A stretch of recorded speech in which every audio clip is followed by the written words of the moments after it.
Hey learners, welcome back to our channel. In this video series on the chapter Analysis of Financial Statements, our topic of today's discussion is the tools of financial analysis. That means how can we perform these analysis of financial statements? Okay, so in front of us we have the topic that is tools of financial analysis. Let's go through it. The most commonly used techniques of financial analysis are as follows. First we have in hand is the comparative statements. Now what are comparative statements? These are the statements which show the profitability and financial position of the firm for different periods of time in a comparative way, so that we can get an idea about its position for two or more periods. So for the year 2019 we have one series of data, we have for 2020. So these two datas, based on their profitability, we are going to compare it. Okay, and we get an idea about what were the positions during these two periods. Correct? Let's continue. It usually applies to two most important financial statements, that is balance sheet and income statement. Very important. We use this tool for comparing the balance sheets and for comparing the statement of profit and loss, that is also called as the income statement. Understood? So when we compare the balance sheets, the different balance sheets of different periods, it is called as the comparative balance sheet analysis.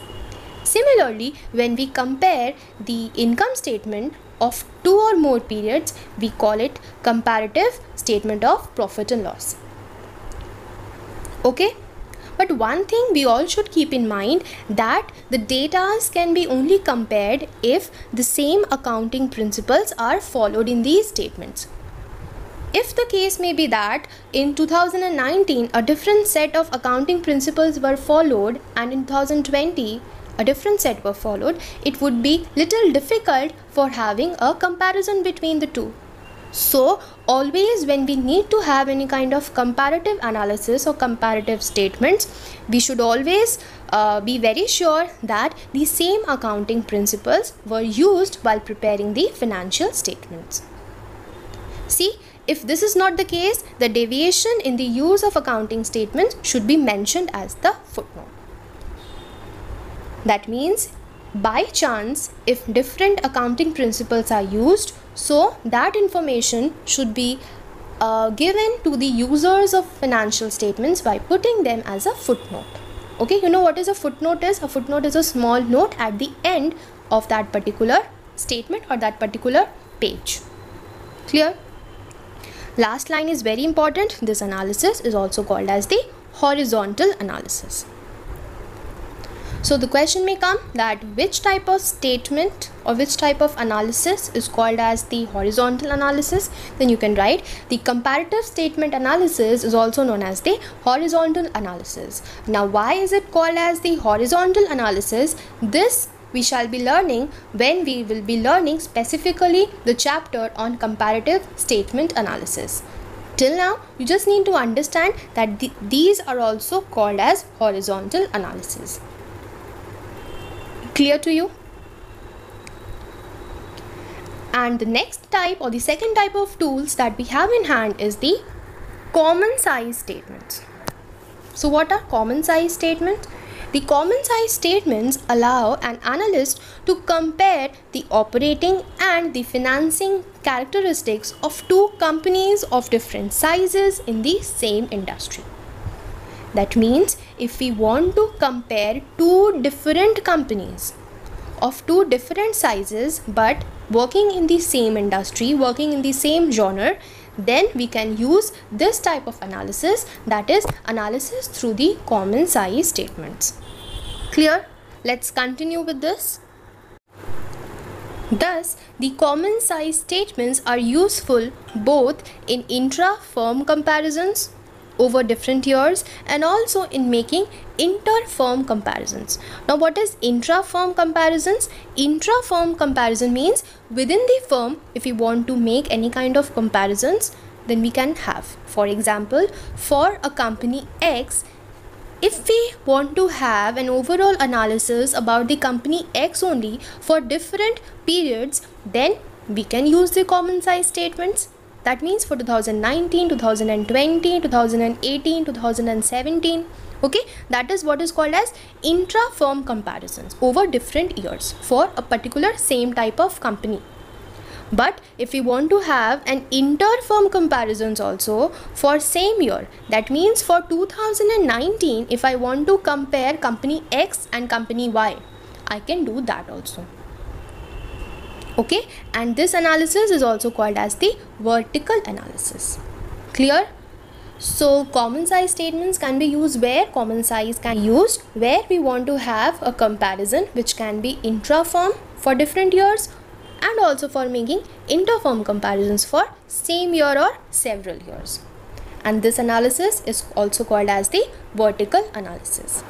Now, what is trend analysis? Trend analysis is such a tool where we can actually analyze the changes that is happening to the business enterprise during a period of time. Okay, over here what we do is that we collect data for say 3 years, 4 years or 5 years. Okay, we collect the data and then we calculate certain percentages, and on that basis of that percentages we make conclusions or we draw conclusions.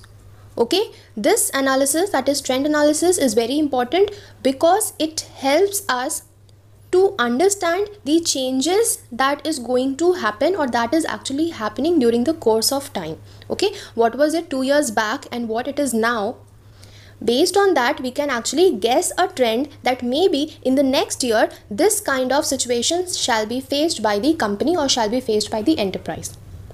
Understood? So let's read to have a better understanding of it.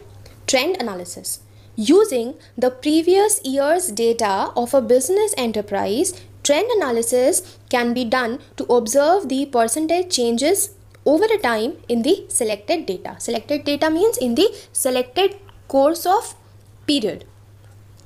The trend analysis is important because with its long-term view, it may point to the basic changes in the nature of the business. This is what I exactly said you, that through these kind of trend analysis, we shall be able to understand the changes that is happening to the business enterprise. Okay, and also it helps us to get a long-term view of the business. What shall happen or what has happened through 5 years or maybe 10 years. Understood? Looking at the trend in a particular ratio, we may find whether a ratio is falling, rising, or it is remaining constant. From this observation, a problem is detected or the sign of good management is found. That means through these percentage changes is actually what we are talking about ratios here. We calculate it and then we understand that whether that particular item, is it falling through continuous years or is it rising or is it remaining constant. Basically that thing only we understand, that whether suppose this is a graph. Okay, so whether my item is going up or is it going down through the upcoming years, or it is going up and down, or is it remaining constant this way. Understood? That trend we get to understand when we use this tool, which is actually called as the trend analysis. I hope this would be clear to you. Very simple. Just to understand the trend of a particular item, just to understand the trend of the overall business, we use this tool and make our analysis. Clear? The fourth type we have in hand is the ratio analysis. Now, what is ratio analysis? As I have already informed you before, we have a total separate chapter based on ratio analysis. So over here, we are just going to have a basic understanding that in ratios we have certain different types of ratios, where based on those different type of ratios we target on different areas of the business. Some focus on the profitability, some focus on the solvency, some focus on the efficiency of the enterprise. Okay, so by calculating or by measuring these ratios, we calculate or we access the profitability, we access the solvency and the efficiency of the enterprises through the technique of ratio analysis. Very simple. Ratio analysis, very simple. Clear? And the last type of tool that we have in hand is cash flow analysis. So let's read what is cash flow analysis. It refers to the analysis of the actual movement of cash into and out of the organization.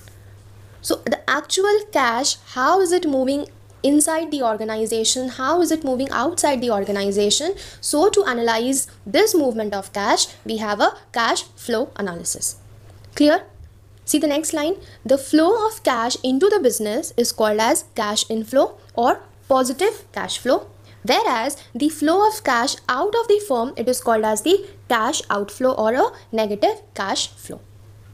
Okay, so these were the new two terms which we got through today, and the difference between this inflow and outflow of cash, it is actually called as the net cash flow. Clear? The cash flow statement, why is it prepared? It is prepared to project the manner in which the cash has been received and has been utilized during an accounting year, as it shows the sources of cash receipts and also the purposes for which the payments are made. So I've already informed you before that when we shall be understanding about the cash flow statement or cash flow analysis, we will be dividing our total analysis into 3 activities. First one we have is operating activity, then we have the investing activity, and after that we have is the financing activity. So based on these activities only, we need to check the sources, that if cash has come into the business, it is under which activity. So understand, if we are selling off any asset, then definitely cash will come. Now this cash is coming because we are selling a particular asset, so it will come under my investing activity. Correct? So that way we need to understand for each and every inflows and for each and every outflows that under what source or under what activity it will fall. Clear? The last line says, thus it summarizes the cause for the changes in cash position of a business enterprise between dates of 2 balance sheet. So we have the opening date and we have the closing date, and then we make our analysis that from the opening date till the closing date, what all cash inflows and what all cash outflows we have had in our business enterprise, and based on that we analyze the movement of this cash, and it is called as the cash flow analysis. Simple. So these were the 5 different tools of financial statement analysis. So I hope today's topic would be clear to you. I shall meet you in the next video.